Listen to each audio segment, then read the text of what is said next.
Le titre de cette vidéo fait référence à une volonté d'étaler notre individualité, nos croyances, nos idéaux, notre culture et notre langue, en rêvant d'un système politique, un genre de nouvel ordre mondial, qui laisserait passer plus facilement l'électricité ou disons le courant entre l'ensemble des citoyens de la planète, comme le font les électrolytes, des minéraux conducteurs d'électricité, qu'on ajoute dans des breuvages comme le Emergen-C, vanté dans des publicités en 2013.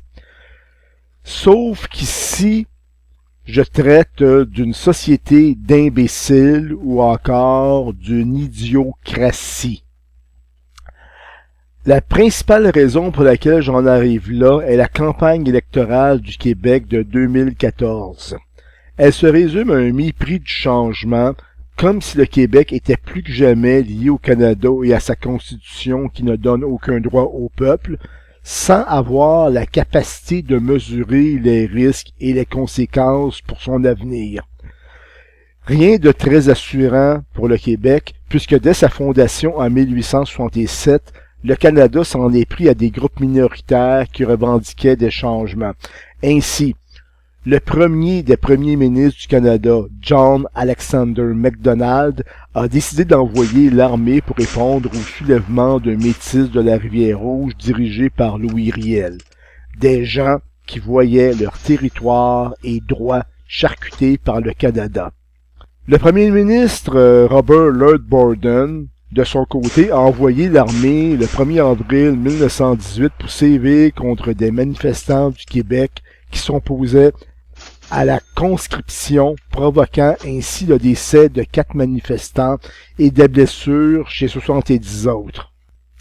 Il y a aussi William Lyon Mackenzie King, qui est en fin de compte, je crois, le premier ministre le plus adulé par le Canada anglais selon des sondages qui datent d'environ 5 ans.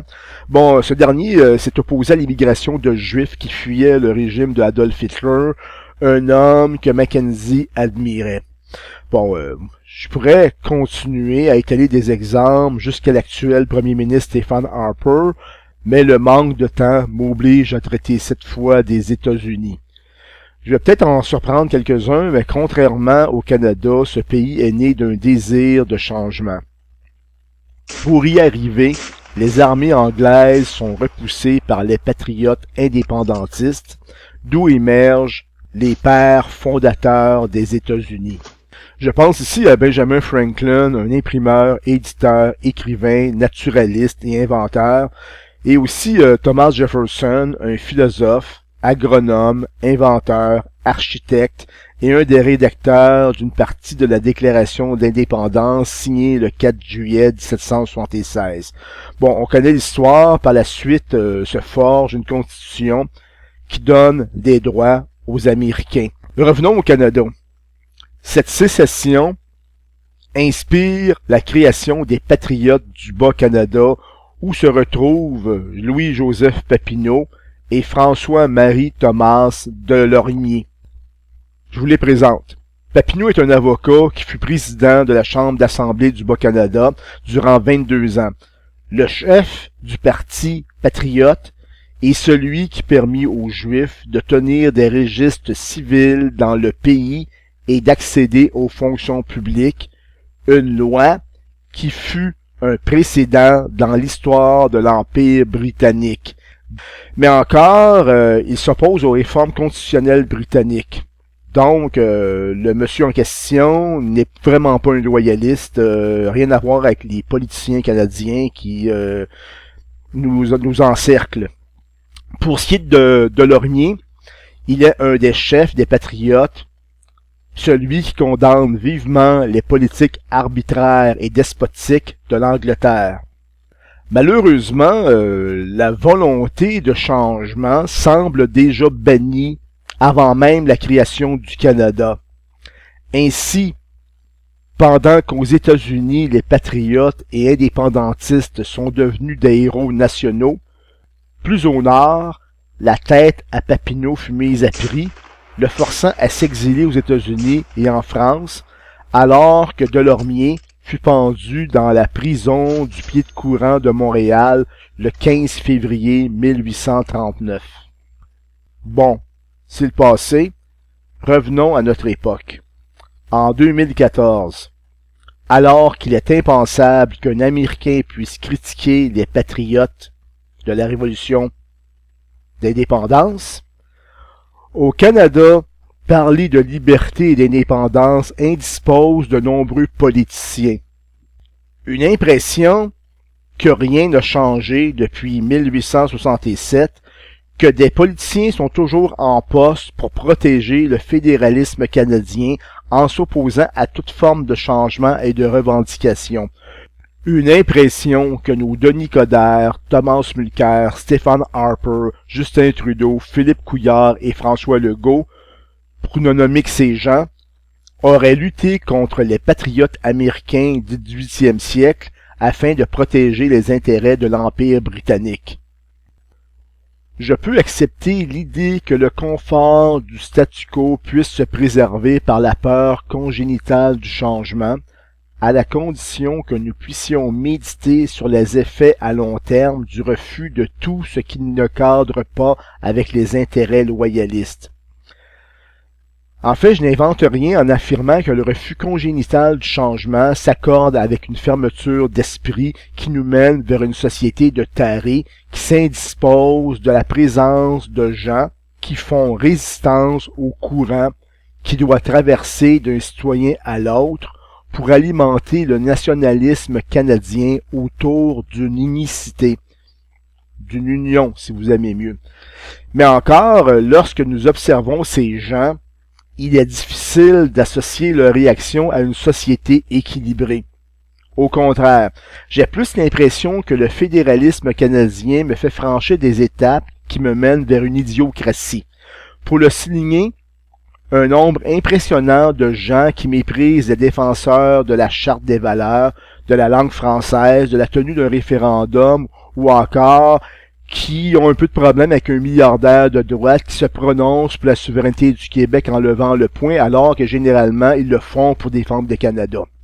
En fait, c'est les mêmes personnes qui, malheureusement, disparaissent, s'évaporent, lorsqu'il est question de corruption, ou encore d'un type tel Richard Henry Bain qui commet une tentative de meurtre contre la première ministre Pauline Marois au nom de son refus de changement, ou plus précisément d'un idéal politique et linguistique qui transformerait le Québec en un super électrolyte canadien.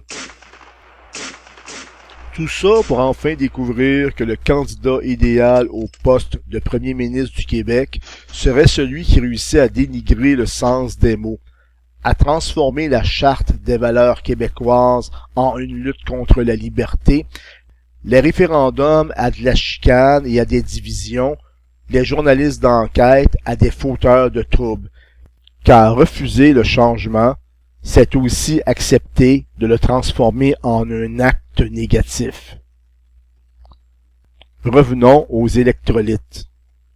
Ils sont omniprésents dans le Brando, un breuvage que nous retrouvons dans le film Idiocratie de Mike Judge, qui nous présente une société d'idiots en l'an 2507.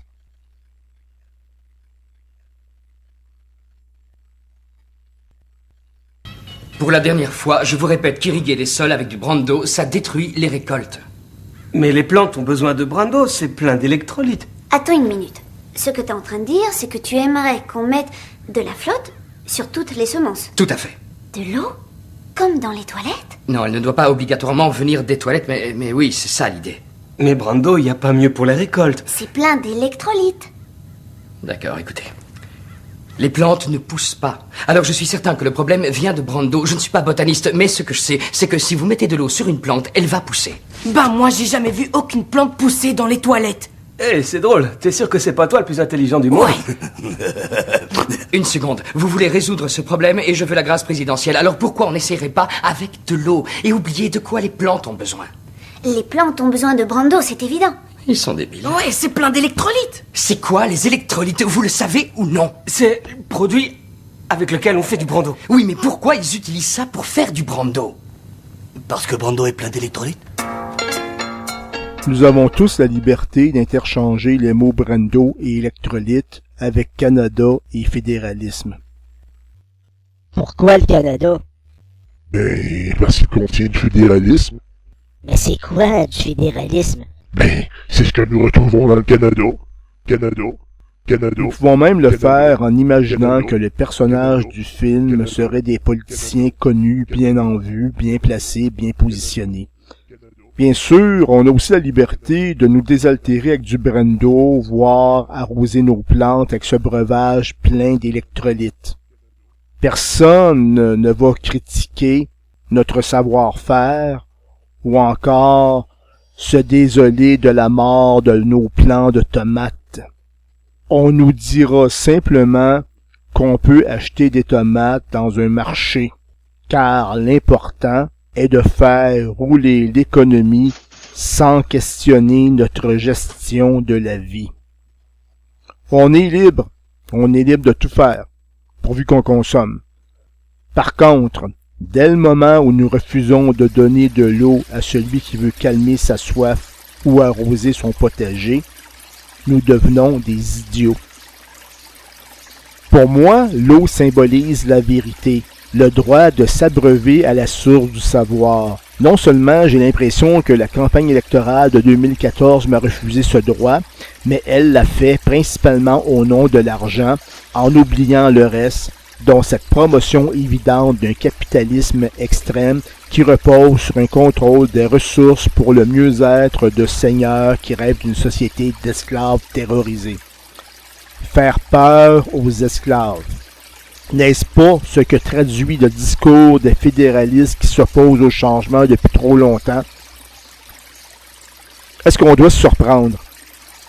La peur permet au capitalisme actuel de créer des monopoles pour diminuer les coûts et enrichir les actionnaires. Un chemin en or pour privatiser des services et des biens en nous cachant cette vérité. L'économie prend la population en otage dès qu'elle est assurée que ces bêtises ne seront pas sanctionnées par l'État complice. Pour conséquence, j'ai la vive impression qu'en 2014, nous en sommes à l'étape de la fabrication de contenants étanches pour entreposer du Brando et des propagandes. Ce contenant, c'est vous et moi. En 2014, serons-nous privés d'eau au nom de l'économie?